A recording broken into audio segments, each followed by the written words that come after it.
తండ్రి కుమార పరిశుద్ధాత్మకు మహిమ కలుగునుగాక. ఈనాటి జీవవాక్యం. ప్రభు, నీవు నీతిమంతులను దీవింతువు, నీ కృప వారిని డాలువలే కాపాడును. కీర్తన 5:12. పరిశుద్ధులను ప్రియులునైన దేవుని ప్రజలారా, సహోదరి సహోదరులారా, ప్రభువైన దేవుడు మిమ్ము పరలోకవాసులునుగా దీవించునుగాక. నీతి దేవునికున్న లక్షణాలలో లేదా విలువలలో ముఖ్యమైనది.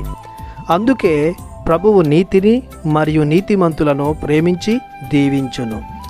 నీతిని ఆధ్యాత్మిక అర్థంలో ఈ విధంగా చెప్పవచ్చు: దేవుని చిత్తానుసారం మరియు ఆలోచన ప్రకారం జీవించడం.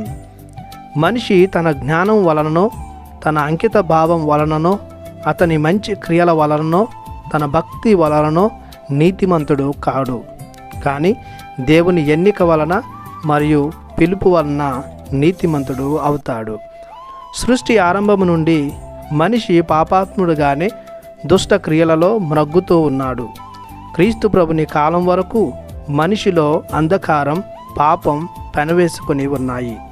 కానీ దేవుని కృప అయిన క్రీస్తు తన రక్తం కార్చి శిలువపై తన ప్రాణమును పణంగా పెట్టాడో ఆ రోజు నుండి మనిషిలో ఉన్న పాపం, దుష్టత్వం తొలగి నీతిమంతునిగా చేయబడ్డాడు.